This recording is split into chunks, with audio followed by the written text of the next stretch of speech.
Najib Telma, des actualités uniques, dynamiques et renversantes dans le journal TV. Ina, plus raffinée que jamais. Ita, huilerie industrielle de Tamata, Isacham Tel Suluajiv. Vous présente Ni Vava. De beaux projets pour des budgets serrés. Batimax, le partenaire des bons plans. Batimax, la qualité au meilleur prix. Vous présente Ni Vava.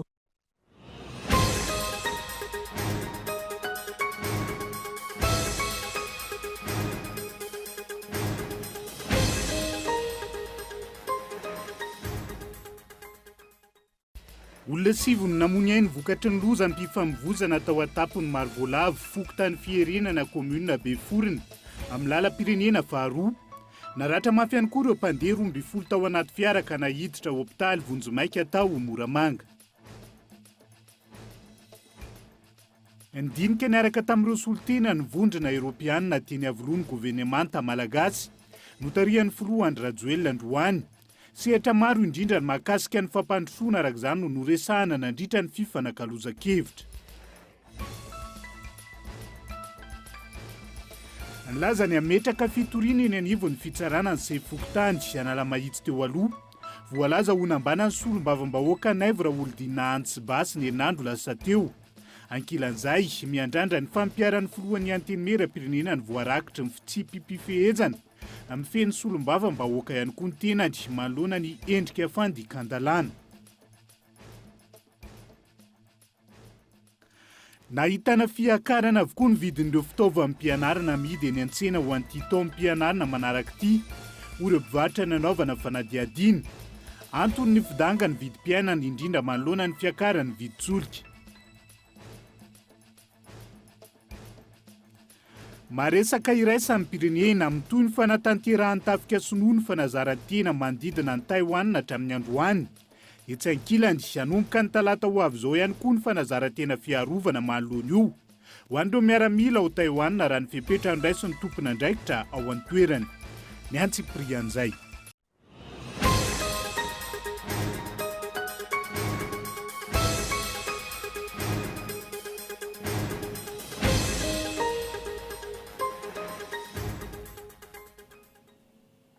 Ngadona ny amin'ny valora manatitra ny araby indray tomboky lasy atomboky vavy tonga soa atao anaty fotoana ny fampalalam-baovao amin'ity ala ity. Atena ny arahaba ary ampanajana trano no anasako anao anaraka ny fampalalam-baovao hatramin'ny farany. Avy hatrany dia loza am-pifamoivozana ny tranga tamin'ny lalam-pirenena faharoa no anomboantsika ny fampalalam-baovao amin'ity ala ity. Olona sivy no namony ainy vokatry ny loza am-pifamoivozana tao atapo maro voalavo fokontany fiherenana komuna Beforona.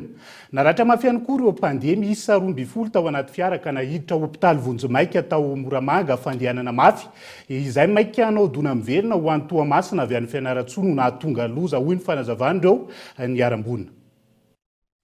Androany tamin'ny 10 maraina no nitranga ny loza tao Beforona. Mpino Loteriana avy namonjy Zakabe tany Fianarantsoa no niaran-doza. Potika tanteraka ny fiara. Olona miisa 7 no maty teo eo. Raha toka maty tany amin'ny hôpitaly kosa ny olona 2 hafa. Noho ny fandehanana mafy hiazo an'ny Toamasina no niteraka ny loza raha ny fanazavan'ireo niarambony. Mitantara ny zavan-tranga Ramatoa Celestine isan'ny mpandeha. Hiditra ny maro voalavo zany zay dia nivoaka ny pipi. Dia rehefa avy nivoaka ny pipi zany dia niditra tomobile amizay. Dia niteny moka le deuxième chauffeur hoe andao aingakaingana fa mbola akapasazy efa anao mbola anao dona miverina. Tonga dia nandeha tonga dia netiny mafy sy apaka fahefanakadina korany netiny mafy tonga dia niteny chauffeur vondrea Jesosy tonga dia efa nisy ngidina anaty antsana. Naratra mafy avokoa ireo olona miisa 12 tao amin'ny fiara Sprinter Kotramad. Nandray tanana avy hatrany ireo tompona andraikitra tao amin'ny hôpitalin'ny Moramanga. Misy 14 ny olona tonga teto amin'ny hôpitaly ary ny anankiroa tamin'izay moa zany no tsy niaina intsony. Araka ny toromarika izay efa laminasa moa zany apetraka ny fitondram-panjakana dia misy ireo atao hoe fond d'urgence andraisana ny marary rehefa trangazay trangan-javatra zay dia izay no nandraisana antanana ireo naratra sy tratran'izany loza izany. Fikambanam-behivavy FLM avy namonjy izay kabetany Fianaratsoa ireto tradoza ireto tao amin'ny teboka alavirana 5:16 raha avy any Antananarivo. Pandemia isa 2 no nentin'ity fiara ity. Ao amin'ny komuna Beforona ireo razana maty miisa 7 amin'izao fotoana. Nijery fotony ary nandray an-tanana avy hatrany nijery ny zava-misy ny lehiben'ny distrika avy tamin'ny vao tonga ireo marary. Tatoato misy lozako famovizana mitranga eto Amoramanga. Efa nampitaina amin'ny tompona ndraikitra mahefa izy io tsy maintsy misy ny fipetra tsy maintsy raisina makasika an'izay fitsangana lozam-pifamoivoizana matetika eto amin'ny distrikany Moramanga izay. Eo ampanaovana fanadihadiana manoloana loza ny mpitandro ny filaminana iny an-toerana miaraka amin'ny lehiben'ny distrika amin'izao fotoana izao. Fa manameloka ny avon'olona ny fihetsika feno abibiana sy mamoafady ny anjady tamin'ireo fianakaviana tao kely lalina distrika ny fanadina. Solombavambahoaka ny Madagasikara voafidy tao an-toerana anara-maso akaiky ny fanadihadiana makasika ny raharaha ihany koa ny tenany raha ny fanambarana nataony tamin'ity androany ity. Tsy afaka miasa sy mamokatra ny vahoaka mianana tebiteby sy ny tsy fandriampahalemana hoy ny solombavambahoaka Andria Miakatra Rivo Tina James Piero manome toky fa hiara-misalaha amin'ny rehetra ny solombavambahoaka voafidy tao amin'ny distrika ny Fanadina mba hisian'ny fandriampahalemana sy filaminana maharitra ao amin'ity distrika ity. Fa zaho amin'ny solombavambahoaka voafidy ny tany amin'ny distrika ny Fanadina dia manameloka tanteraka n'izay nahavanina melonja iny ary eto dia miondrika ary ny rary fihinanana feno amin'ny fianakaviana izay tratra ny vola iny dia makahery an'izareo. Manamafy ny solombavambahoaka fa mbola mila fifanomezan-tanana ny fanarenana sy ny fahavoazana ara-tsaina sy ara-materialy ary aram-pivelomana ireo fianakaviana ny arambona tao amin'ny distrika ny Fanadina ireo. Miantso tolo-tanana ho an'ireo ny arambona ireo avy amin'ny mpitondra mahefa sy ny tsara sitrapo arak'izany izy. Ny fanadihadiana dia mbola manao azy mpitandro ny filaminana fa eto za dia miantso ho an'zareo mba tena tokony vita faran'izay haingana mba ho fantatra ny antom-pisiany izao loza mahatsikavina be izao. Efa tsy olombelona intsony nanao ny zavatra iny fa biby ka dia miantso anareo mpitondra fanjakana mpitandro ny filaminana mba voay faran'izay haingana iny trangan-javatra mampalahelo iny fa za dia anara-maso ary tsy hiala amin'io mandra-pivoaka ny marina amin'ny zavatra. Raha ny fampitambo vaovao ray hatreto tafiakatra 20 no voasambitry ny mpitandro ny filaminana no ity raharaha ity. Ao anatin'izay vaovao manodidina ny tsy fandriam-pahalemana izay hatrany dia tsy ny fahantrana samirery no mahatonga ny tsy fandriam-pahalemana eto Madagasikara amin'izao fotoana. Isan'ny antony mitarika izany ihany koa ny tsy fahaiza-mitantana hoy ny mpandinika fiarahamonina iray nanaovana fanadihadiana tamin'ity androany ity. Io ihany koa ny fampitihan'ny kolontsaina maha-malagasy raha ny fanazavana trany Mirana Clara. Azo iadina ny tsy fandriampahalemana hoy ny mpahay fiarahamonina fa mitaky fiovana toe-tsaina eo amin'ireo olom-panjakana mba ahafahana mahatratra ny fenitry ny fahaiza-mitantana na ny bonne gouvernance hoy hatrany izy. Ilana olona désintéressé hoe hanaso olona no hitadiavany andraikitra.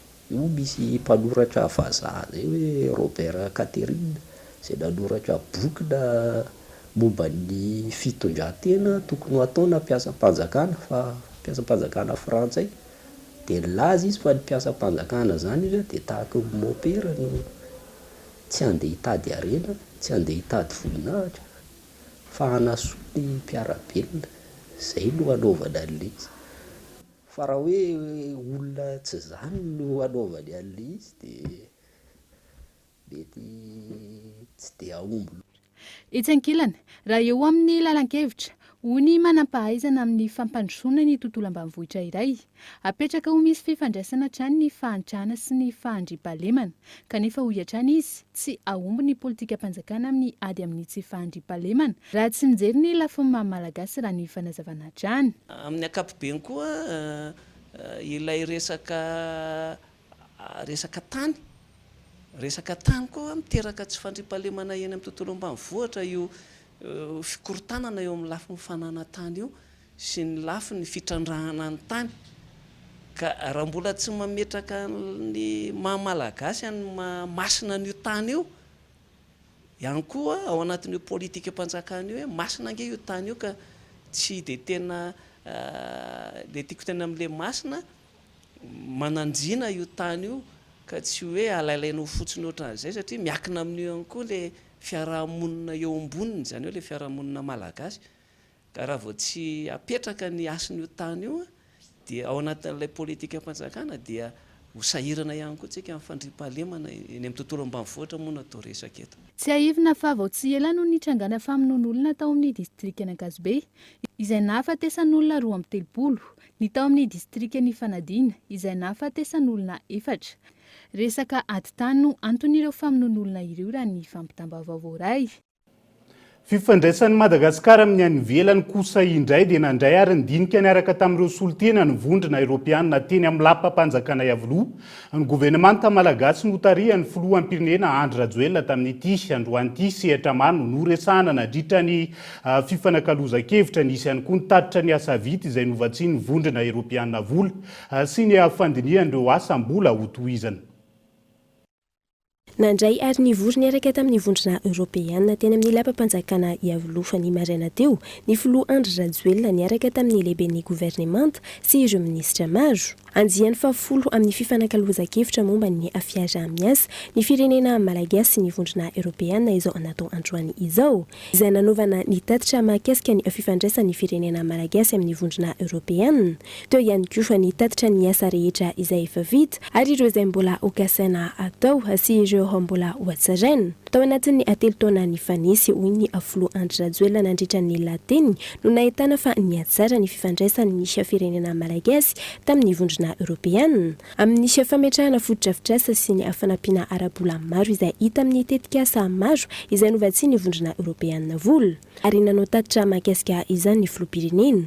Isan'ireo mpiara-miombonantoka amin'ny fampivoarana ny firenena amin'ny alalan'ny tetikasa maro eto Madagasikara ny vondrona Eoropeanina. Sehatra maro no noresahana nandritra izany fifanankalozan-kevitra izany ary notsindrin'ny maso ivoho ny vondrona Eoropeanina manokana tamin'izany ny ahitana vahaolana amin'ny fifanarahana mahakasika ny jono izay tena zava-dehibe amin'ny vondrona Eoropeanina sy amin'ny firenena malagasy. Iresaka ihany koa isika mahakasika ny fifanarahana jono izay zava-dehibe amin'ny sy aminareo ihany koa. Maro ihany koa ny zavatra horesahana androany. Tsy Madagasikara irery ihany no mizaka ny fiantraikan'ny ady ao Ukraine amin'izao fotoana fa ny firenena maro manerana izao tontolo izao.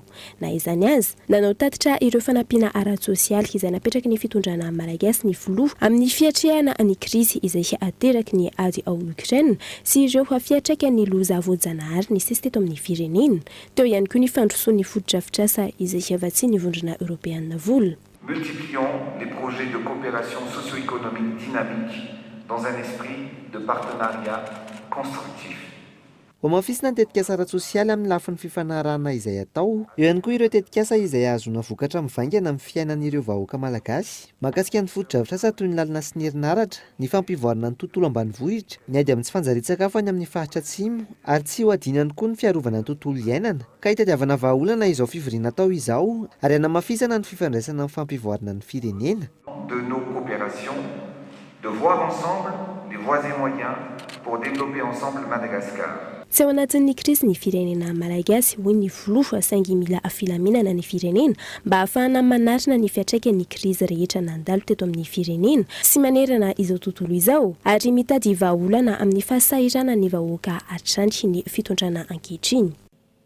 Asa mety anahoana ny akon'izay fionana vafolo teo amin'ny fanjakana malagasy sy ny vondrona Eoropeanina izay fa raha ny fanehoan-kevitra samihafa tamin'ity androany ity dia tsy tokony iankondoha amin'ny famatsim-bola avy any ivelany mpitondra fanjakana entina hampandrosoana ny firenena. Hoy ny Paito Ekarena tao aorian'ny fionana teo amin'ny fanjakana malagasy sy ny vondrona Eoropeanina.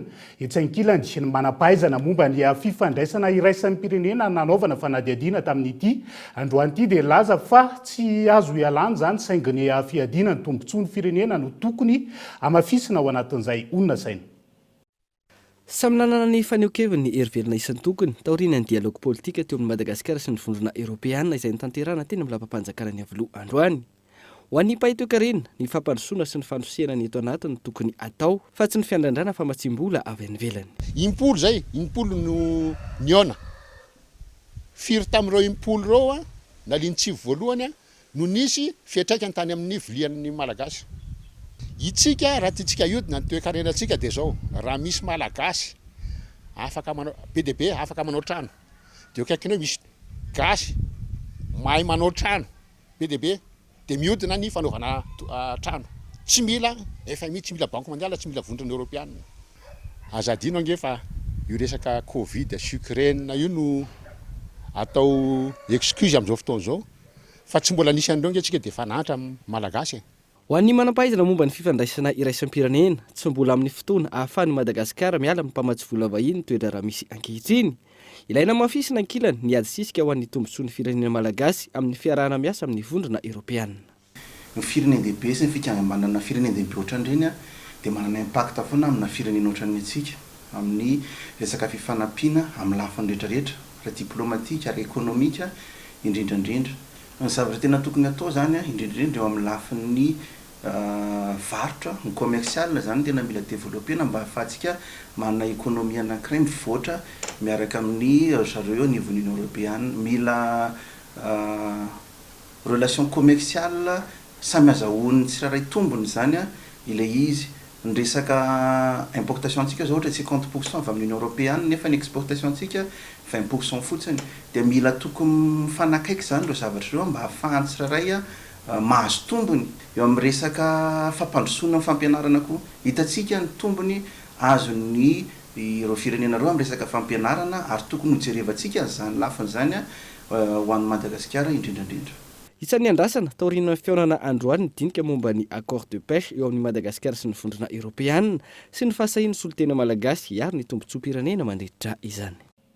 Fa ny hokevitra avokoa zay fa ny akony fiaonana salandreny mipakany naty ady vilany ny isan-tokantrano no andrasany maro ao anatin'izay. Fa komuna misy 10 anatin'ny distrika 4 eto Antananarivo no voakasika amin'ny tetikasa Pagozy izay fanamboarana ny tambazotra fitaterana herinaratra ataony Jirama. Mahatratra amin'ny 70 kV ny herinaratra entiny tetikasa hoy ny tompony andraikitra isan-tsokajiny izy ireo izay nanamafy fa tsy maintsy hisy ireo tany sy trano fonenana ho voakasiky ny tetikasa mandritra ny fanatanterahana izany fitianokolona. Tambazotra ny herinaratra lehibe miisa 2 izay manohy Antanandrano sy Ambodivona ary Antanandrano sy Anosizato no atomboky ny Jirama ho famatsiana ny herinaratra ireo faritra samihafa eto Antananarivo raha ny fanazavana. Mazaka herinaratra 70 kV izay ity tetikasa ho tanterahina ity izay mahavoakasika distrika 4 eto Antananarivo. Ho fanatanterahina ny tetikasa isy ireo fananan'olona izay ho voakasika raha ny fanazavana. Rehefa ataontsika io laminasa io zany fametrahana ny pilôny io fametrahana ny fil électrique io dia misy tany voakasika zany amin'izy io ary mety misy koa tanimbary mety andalovana le pilôma fanamboarana an'le izy ka ny andraikitray zany dia manampy n'le olona zany zay manana tany na fananana mety voakasika amin'le fametrahana le pilôna na fametrahana le fil fandalovana le fil zany amin'le izy. Ny asanay zany dia manentana zany re olona zay mety voakasika amin'le izy mba hanatina commune haingana satria izy fivoriana zany ho atao. Isan'ny commune voakasika ny eny Ankadikely-Lafy, Ankadimanga, Ambohitrimanjaka, Ambavahaditokana, Itaosy, Ampitatafika, Soavina ary Fiombonana. Isy ny peta-drindrina izay ho apetraka eny amin'ireo commune ireo ho fanampy fanazavana ho an'ireo mponina. Fa raha ohatra voakasika nareo dia ny andraikitray dia anampy anareo. Anampy anareo aloha anadiady hoe inona sy inona avy mety voakasika.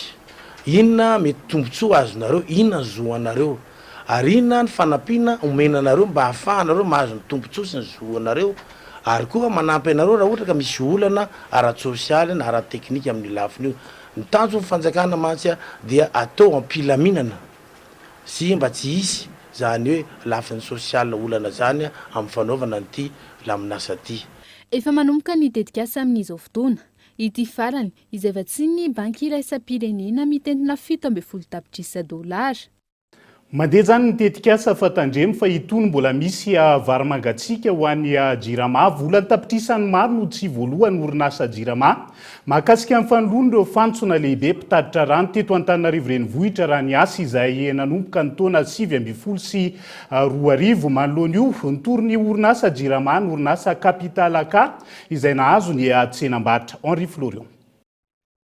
Niteraka fatiantoka goavana ho an'ny orinasa jirama ny fahampoteny tambazotra mpanjara rano eto Antananarivo renivohitra vokatry ny fiaton'ny asa tanterahany orinasa Capital izay nanao ny asa fanoloana ireo fantsona lehibe mpitatitra rano razaivana nanomboka ny faran'ny taona 2020 sy 2020 nitetika asa fanoloana ny fantsona mirefy sy 10 kilometatra saingy ny ato ny asa amin'izao fotoana izao antony tsy voalohan'ny orinasa jirama ny volan'ity orinasa izay voalaza etsy ambony ity noho io nametraka fitoriana teny anivon'ny fitsarana momba ny varotra Antananarivo renivohitra ny orinasa asa Capital momba ny faktura izay tsy voaloha ny sasany tamin'ireo izay nanomboka tamin'ny fiandohan'ny taona 2020 sy 2020 ity ny zomba lasa teo no niakatra teny anivon'ny fitsarana ny raharaha ary andrasana ny valin'ny fitoriana amin'izao fotoana izao volan-tapitrisany maro rahatelo ananany orinasa Capital amin'ny orinasa jirama nateo aza ny fahatarana voalohany tamin'ny fandoavana ny volany niezaka ny asa tamin'ny volany manokany ny orinasa Capital raha ny loharano-baovao voaray niezaka nanontany teo anivon'ny orinasa jirama ny mpanao gazety androany nandritra ny fampifantarana ny tetikasa vaovao ataon'izy ireo mahakasika ny famatsin-drano fa tsy navelana metraka fanontaniana ny mpanao gazety tonga teny an-toerana andrazana araka izany toy ny raharaha ary ho tanterina aminao eto amin'ny fampalalam-baovao ny Kolo TV FM ihany. Lafomba vao hafa kosa indray dia namita ny andraikitra noraisiny Rio Tinto QMM tamin'ny fanatanterahana ny voalaza tao anatin'ny fifanarahana vita soniny 420 mela lasa teo niaraka tamin'ireo solitena mpanjakana ireo toteny sy ireo solitena ny mpanao fitakiana tany an-toerana araka ny fifanarahana foezaka ndroso tamin'ny fizarana ireo fanampiana vonjy maika ara-tsakafo no tanterahana nandritra ny volana Jona sy Jolay lasa teo ny orinasa izay natao tamin'ireo commune miisa 3 dia Faradofay Pasy napona sy mandromondromotra Gaeton Andriatsilavo. Tokantrano miisa 520 sy 707 tamin'ireo commune 3 dia Faradofay, Ampasinapona sy mandromondromotra no nisitraka fizarana ireo fanampiana vonjimaika ara-tsakafo avy tamin'ny orinasa QMM izay nitanterana nandritra ny volana Jona sy Jolay lasa teo. Fizarana izay tafiditra ao anatin'ny fifanarahana vita soni ny 420 Mey lasa teo. Vary milanja 770 sy 300 tonna sy voamaina 570 tonna no voazarana nandritra izay roa volana izay. Vola manodidina ny 440 tapitrisa ariary no nentinanana na natanterahana izany rehetra izany. Natao tamin'ny fomba mangarahara na natanterahana ny fizarana izay nandraisana ireo sokajin'olona samy hafa anjara dia ireo manam-pahefana ny fotony, ny fiarahamon'ny pirenena ary ny solitena ny ireo mpanao fitakiana. Fahitako ny fiaraha-miasa amin'ny QMM zany dia tena nilamina satria mirindra soa ny asany. Tsy nisy ny menimeny satria araka izay voasoratra anaty lista dia nahazo aby sy nisy koa sy nahazo. Société civile zany dia nanara-maso ny fizarana ny vary sy voamaina. Zahay zany malelalela manara-maso iza ny tsy mahazo moa ve misy mitaraina à chaque fois ny ataony fizarana. Dia eo zany hoentina hoe reto olona reto nisy tsy nahazo dia reglena eo hoe moa ve agnatin'ny lista le olo sa olo vaovao. Dia raha agnatin'ny lista izy dia mahazo amin'ny fizarana magnaraka fa raha tsy ivelan'ny lista dia tsy mahazo koa. Mahafinaritra ny fiaraha-miasa amin'ny QMM satria mijery ny tombotsoan'ny vahoaka izy sy zahay mpiara-miasa aminy dia nataony izay nahafapoanay tao. Ho toy ny fiaraha-miasa nampanantena ny fahavononany ny efa nometanana amin'ny fanatanteranareo ezaka manaraka ny rehetra. Isan'izany ny fiatrehanan'ny fandiniana ireo fitarainana miisa 770 sy 707 voaray teo anivony ny guichet unique miisa 3. Marina ny farana tamin'ny fiaraha-mifaly tamin'ireo mpiara-miombonantoka rehetra ny fizarana ireo fanampiana ara-tsakafo. Dia izay ihany koa no entintsika amin'ny sento anaty dokafo vetivety ny mahakasika ny toy ny savorivory teo amin'ny sefokotany Analamahitsy sy ny solombavambahoaka Naivra Olodinina. Eo ihany koa mahakasika ny vidanga ny vidin'ireo fitaovam-pianarana amin'izao fotoana ampahany amin'ny fanadihadiana sy vaovao misongadina. Mbola hoentina aminao rehefa avy eo mandra-pitafa vetivety ary.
minday kado promo miampy bonus hatrany ho an'ny fialan-tsasatra fienam-bidy manomboka amin'ny 5,700 amin'ny finday telma FM Prime Legend Max Wikif Max 4G sady miaraka amin'ny bonus data ialana voly sy izarana ny soa amin'ireo akaiky anao tonga vahaingana eny amin'ny telma shop anjefa an'ilay ho anao.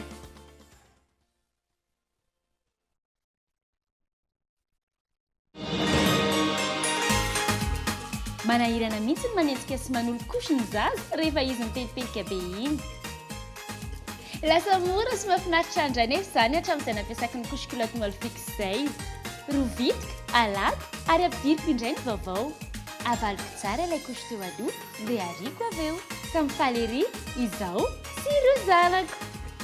Dia tahaka izany ny faritany hafaliana rehefa miaraka amin'ny Molfix. Ho antsika mama rehetra andao mampiasa kosy-kilaoty Molfix ho an'ny zalantsika mba hitondra fifaliana hatrany. Molfix mitombo amin'ny fifaliana. Ina dia vita amin'ny soja voafantina mba hampatsiro ireo karazan-tsakafo karakarainao. Ny menaka Ina dia ahitana oméga 3 sy oméga 6 ary ara-pahasalamana no notrikaina entin'ny soja. Ina ilay menaka manome tsirony nandronao isanandro.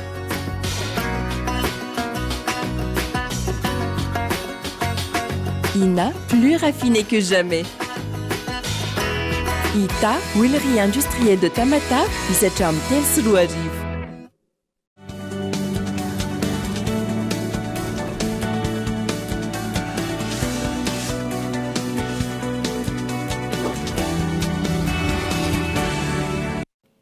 Tapany faharoa amin'ny fampahalalam-baovao ankasitrana hatrany ianao manaraka ny vaovaon'ny kolo amin'izao oro izao isan'ny tarantsika izay.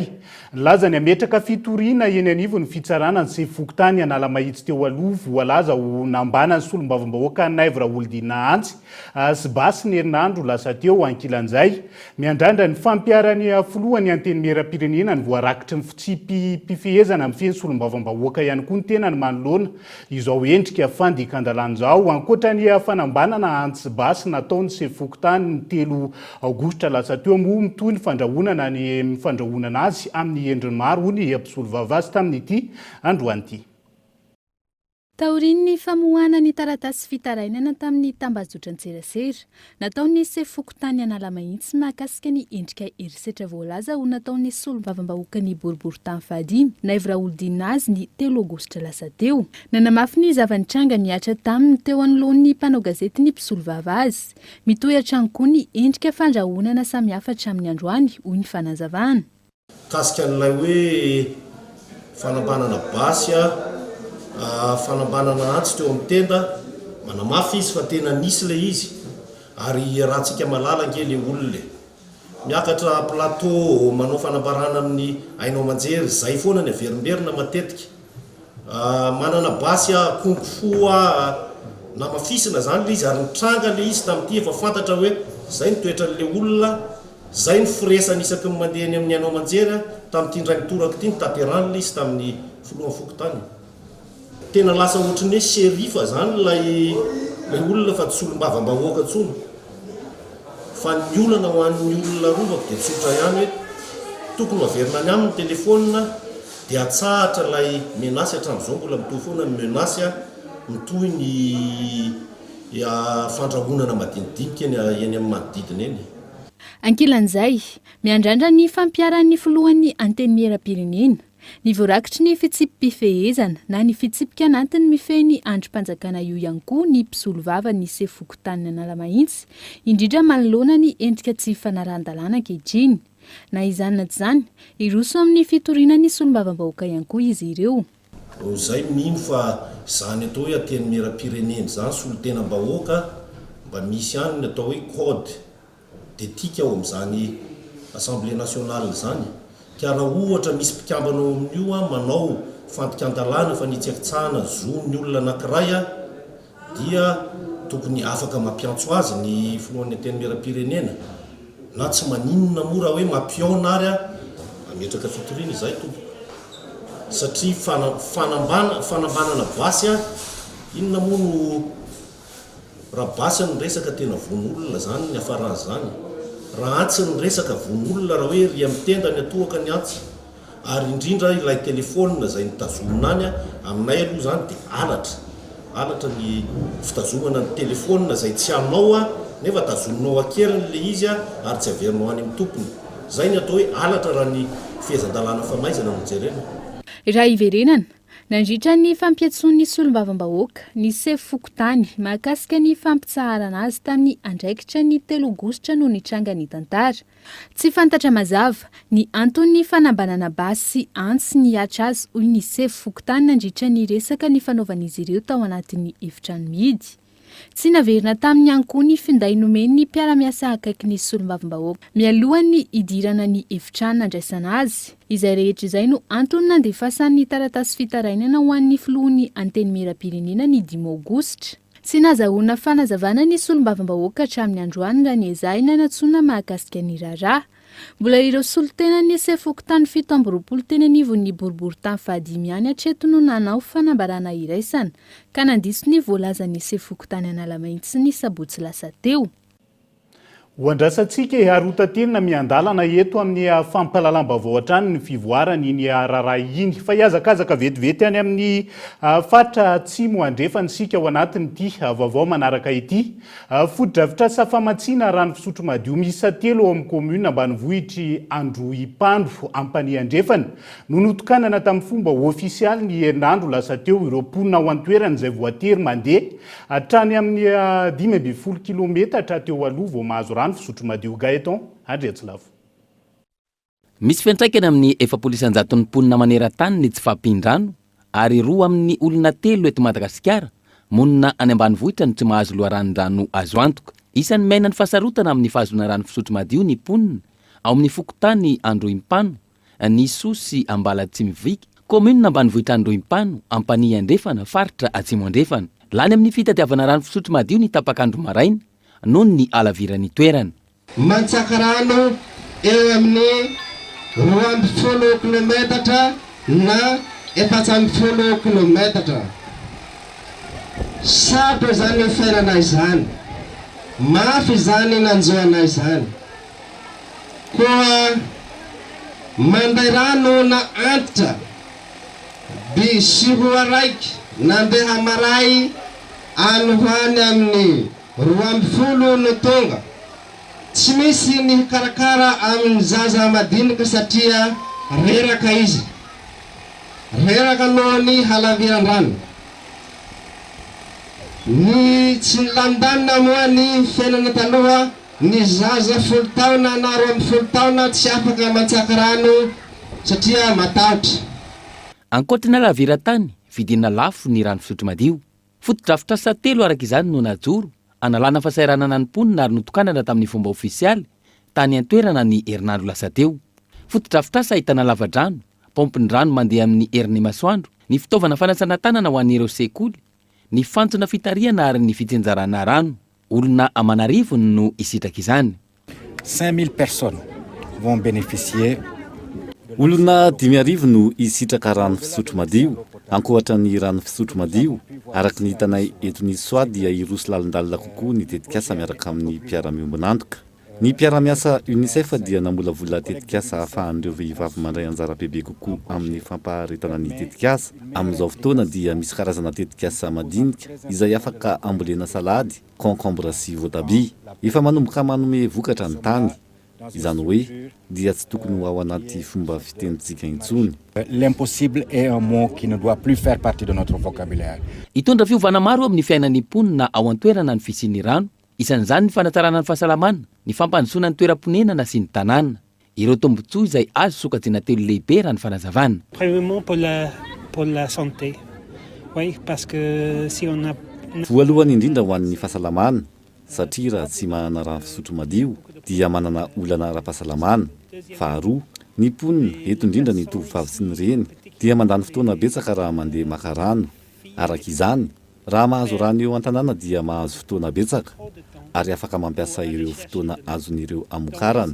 Isan'izany ny fandehanana an-tsekoly sy ny fikarakarana fambolena. Fahatelo, tsy hoe hosotroana ihany ny rano eto fa fambolena sy fiompiana. Noho izany, betsaka ny tombotsoa ara-toekarena ho azo.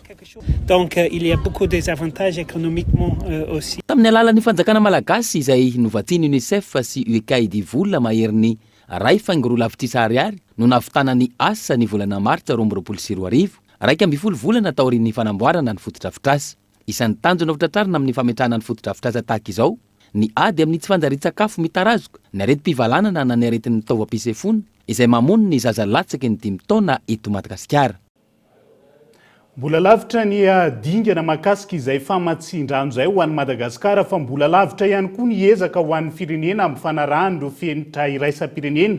Momba ny asa amin'ny azo fotoana maro ny fifanarahana no soa ny avana saingy tsy arak'izay ny fampiarana azy hoy ireo sindika olona saina.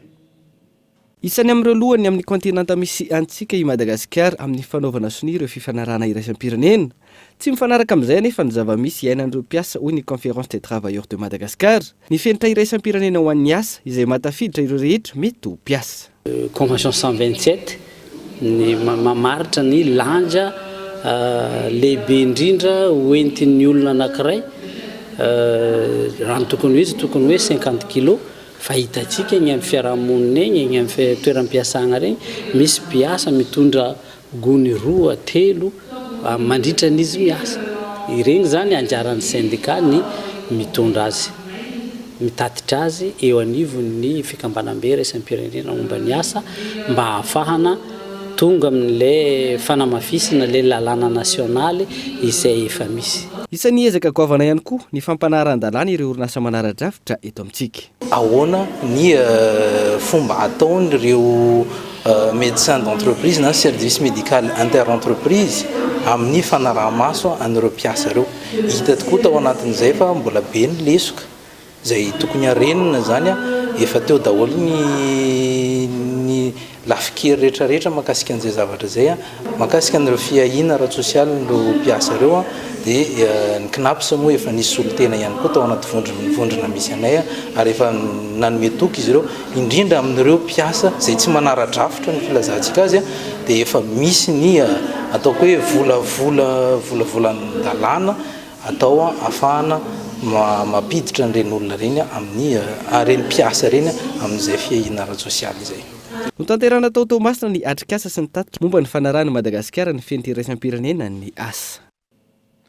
Fa mahatsiaro adino sy tsy misy mpijery ireo vahoaka any amin'ny distrika ny maro antsetra ho anatin'ny faritra Nalanjorofo amin'izao fotoana izao. Fa mpanantenana maro no tsy hita taratra ny fanatanterahana azy hoy izy ireo ka hanaovany Antsoavo ampitondra fanjakana Henri Florian. Iray amin'ireo distrika mamelona ny toekarena ao anatin'ny faritra Nalanjorofo, ny distrika ny maro antsetra amin'ny alalan'ireo volo-fanondrana maro samihafa, tsy ilaza fa tsy ny vokatra vanila sy jirofo. Mahatsiaro ho tsy misy mpijery izy ireo manoloana ny fampanantenana maro lafo nataon'ny fitondram-panjakana ankehitriny, indrindra fa teo amin'ny vokatra vanila izay tsy misy mpividy. Marobe ny fampanantenana izay nataon'ny filoha Ajaina Andrajoely fa nefa kosa zany dia tsy tanteraka arak'izay nampilazainy. Miangavy anao an-tagnandroa, miangavanao ampandrian-tegna mba hijerio retoko, mba hijerio. Ohatra zany tamin'ny iny vidiny lavaniny ny savany efa ny kekeko hoe lavany tsy lafo zay antimaroa nefa ny kekeko anao tsy nahita zahay na odianao tsy hita zahay ny taregny magnanakory moa zay antimaroa reto raha nariagna moa zay dans le mada sa zay aty nefa ny tsy nifidianao zany anao mahita zany tamin'ny fifidianana regny nagnamia vato 80% zany zay maratsitry mananary fa nefa agnodiany tsy hita jusqu'à zao. Miandrandra ny hanatanterahana ireo fampanantenana araka izany izy ireo manoloana ny toe-java-misy anantoerana amin'izao fotoana izao. Fa tsy hoe andegnany propagande koa zay vao hitanay aty. Ny fotodrafitrasa rehetra tsisy manderaka ny tokony izy aranao tamin'izay zavatra ny contre ny déravage zany marobe ny faritra zany hita fa tsy nahitavagna ny mantsitry mananara koa ny retoboko oka retoboko mbô zahava kely nadia ambany ravinahitra aza zahay na dia tsy nahoanao aza zahay tagnatin'igny 3 taogno lasagna igny fa mbola tsy tara anao zany raha tianao ny fihavanana raha tianao zany ny hoe ny fifankatiavagna ito zany amin'ity faritra ity zany mbô tsy dia zahay ahoa zahay. Miandrandra fampandrosoana tsy mitandily araka izany ny vahoaka any amin'ny distrika ny maro antsitra iny araka izay antso ataon'izy ireo izao. Fiatrehana sy fanomanana ny vidiran'ny mpianatra kosa indray dia nahitana fiakarana avokoa ny vidin'ireo fitaovan'ny mpianarana amidy eny an-tsena ho an'ity taom-pianarana manaraka ity ireo mpivarotra nanaovana fanadihadiana androany. Antony vidanga ny vidim-piainana amin'ny ankabeny indrindra manoloana ny fiakarany vidin-tsorika Danila Mino Arso. Niakatra manodidina ny 3 ariary avokoa ny pakian'ireo fitaovam-pianarana toy ny kahie hita teny an-tsena androany, izany hoe 520 isanjato mihoatra ny vidiny teo aloha. Fiakarany izay azo lazaina ho nateraky ny fisonotry ny vidim-piainana raha ny fanazavana. Kahie zao somary niakatra kely. Raha tamin'ny herintaona izy zao 12 000 ariary zao ny triomphe dia ny amin'izao izy zao 15 000 ariary. Ilay izy koa misy karazany maromaro reo calligraphe koa tamin'ny herintaona 12 000 ariary dia zao izy 15 000 ariary koa ny paquet. Classine zao no ambany indrindra vidiny zao 12 000 ariary ny paquet. Zay zany miena misy le tsotra regny koa aloha misy 10 000 ariary arakaraky ny qualité zany. Misy nge samy manana qualité daholo, misy an'le pixel arakara ny be zany regny karazany. Ho an'ny fivarotana fitaovam-pianarana etsy Analakely manokana, miena isan-taona ireo mpanjifa noho ny fisian'ireo mpivarotra miforona eny an-tsisin-dalana. Le protège zany ezahana tsy nasondrotra mihitsy fa misy aloha manao hoe 700 800 ihany. Nefa ianao tsy mahalafo rehefa manao an'izay satria any amin'ny fakana kahie sy ny fitaovana mihitsy zao nefa mivarotra detay koa ny karana na goma ray raha vidiny dia efa manome koa ny any. Dia ny ampianarana zay zany ety zany mahatsiaro hoe efa tena mataona maro zany ty mpivarotra fourniture dia na mandeha le tsena na tsy mandeha dia miaritra ny satria efa io zany ny amidinay dia tsy maintsy io foana. Dia nefa rehefa tonga ny rentrée feno daholo na any Tsara lalàna na eny amoron-dalana moa ny karana koa manao detay dia tena sahirana izay satria lasa ohatran'ny be da be manao an'ilay izy. Misy koa any ampianarana hoe any ihany koa mividy fitaovana dia mihena le mpividy ety fa lasa be da be dia misy ohatrany hoe makakay amin'ny carton zao ohatrany hoe olona eny amin'ny sisisiny eny dia misolde izy na 2005 raha zahoany an'ray paquet dia ataony. Ankilany vola manodidina ny 2 hetsy mahery no tsy maintsy lanina amin'ny fampidirana mpianatra iray eny anivon'ny toeram-pianarana raha nambaran'ity ray aman-dren'ny mpianatra ity. Fandaniana izay azo lazaina fa mihoapapana manoloana ny fiakaran'ny vidim-piainana ankehitriny. Ny fanomanana fidinana mpianatra mafy tena mafy mihitsy fisonotry le vidim-piainana. Jereo zao zay zao soferina taxi dia mitsaraina mihitsy ny olona amin'ilay fidiran'ny mpianatra satria misonitra hono zao ny vola alohany amin'ny sekoly na privé na fanjakana. Io zany mba tokotokony hoe heverin'ny fanjakana ihany zany le hoe vola ao alohany amin'ireny EPP sy ny sekolim-panjakana fa tena mafy ny fiainana. Nijanona tamin'ny vidin'ny mahazatra kosa ny vidin'ireo fitaovana toy ny penina, fitsipika sy ny sisa. Raha toa ka nahitana fiakarana ny ankoatran'ireo fitaovam-pianarana fampiasan'ny ankamaroan'ny mpianatra amin'ny andavanandro. Isan'izany ny boky fampiasany amin'ny kilasy ambany toy ny méthode Boscher izay manomboka amin'ny 5,1 ariary. Ao koa ny boky lovako izay manomboka amin'ny 2,1 hatramin'ny 5,2 ariary. Ao anatin'izay fiatrehana ny fampidirana mpianatra izay hatrany dia tao amin'ny komuna Manjakandriana indray ho an'ny androany no nanatanterahany fikambanam-behivavy malagasy miara-miaingana ny VMM ny famarotana fitaovan'ny mpianarana amin'ny vidiny mirary. Hetsika ara-tsosialy natao hanampiny ireo ray aman-dreny amin'izao fiomanana amin'ny fampidirana mpianatra izao. Abraham Randriamana. Tao aorian'ny komina Ankarobato, ny komina Manjakandriana androany no nisitraka ny hetsika ara-tsosialy famarotana fitaovam-pianarana amin'ny vidiny mirary sahany ny VMM na ny fikambanana vehivavy malagasy miara-miainga. Manala ny fasahirana ary manampy amin'ny fampidirana ny mpianatra ny fisian'ny tsenan'ny VMM raha ny nambaran'ireo ray aman-dreny. Fikambanana MMM manampy anay ray aman-dreny amin'ilay kahie mora. Tsara ny fahitana anazy satria raha vidiny izay efa nioatran'le prix an'le prix de gros eto. Raha elanelanela le 2 arivo ariary mbola mahavita zavatra be zay zay mbola mahazo protège. Irariana dia mbola eo tonga aty foana satria tsy tsenana mamboloatra. Nitombo ireo komina natanterahana ny hetsika famarotana na fitaovam-pianarana amin'ny vidiny mirary tamin'ity taona ity raha ny fanazavana. Amin'izao fotoana izao zany eto amin'ny komina Manjakandriana dia maro ny komina ao am-pitomboana anaovana an'izay hetsika izay no fangatahan'ny mponina rehetra manodidina aty. Hita ao anatiny daholo moa zany ny kojakoja rehetra dia ny kahie 100 page, dia ny 200 page, dia ny graphomat, dia ny protège, ny stylo sy ny ardoise zany no hetsika eto amin'ny vehivavy malagasy miara-miaina. Ny komina Ankady Vorobe sy ny komina Ambato Fahavalo ho an'ny Rahampitso no hisitraka ny famarotana ny fitaovam-pianarana amin'ny vidiny mirary tanterainy fikambanana vehivavy malagasy miaramiainga raha nambaran'ny tompon'andraikitra.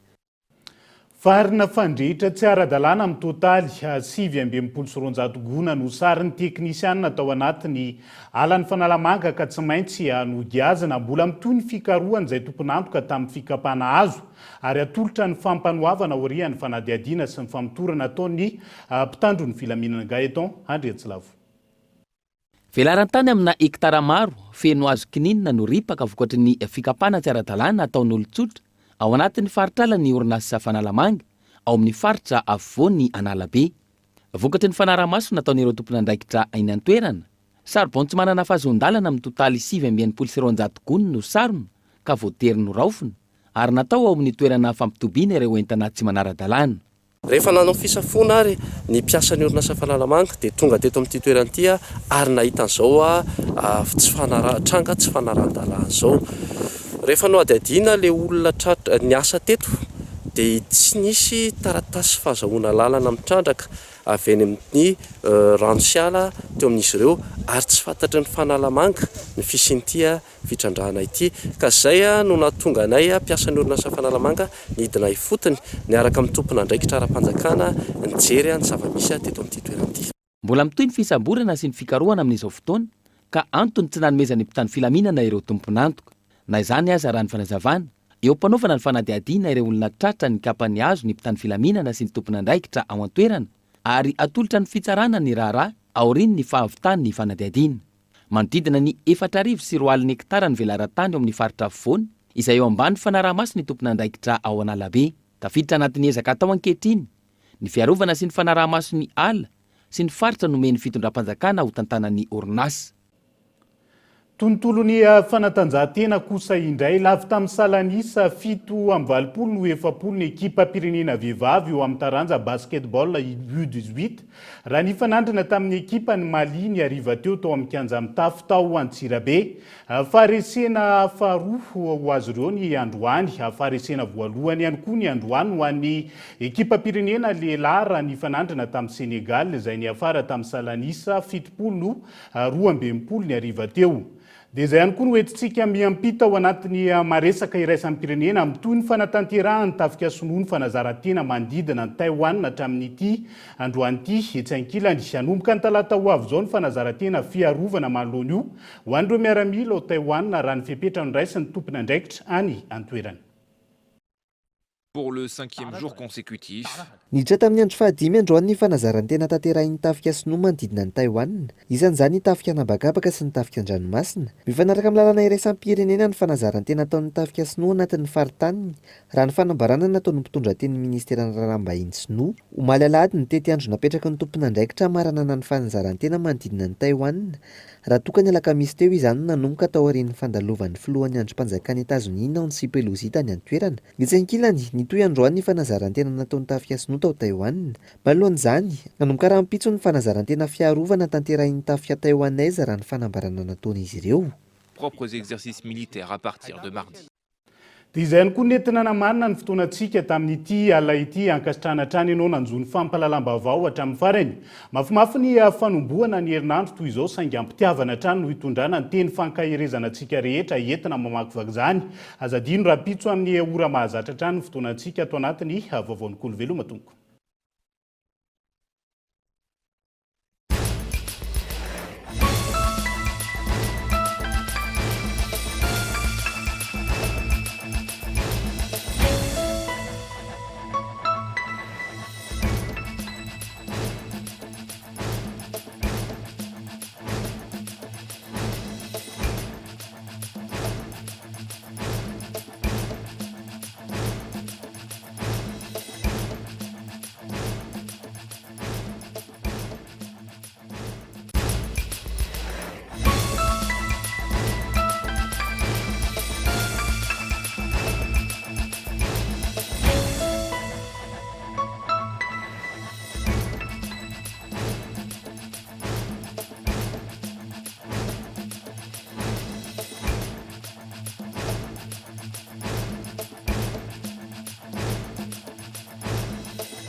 de beaux projets pour des budgets serrés. Batimax, le partenaire des bons plans. Batimax, la qualité au meilleur prix. Vous a présenté Nivavo. INA, plus raffiné que jamais. ITA, huilerie industrielle de Tamata, Isacham Telsilouariv. Vous a présenté Nivavo. 5G Batelma, des actualités uniques, dynamiques et renversantes dans le journal TV.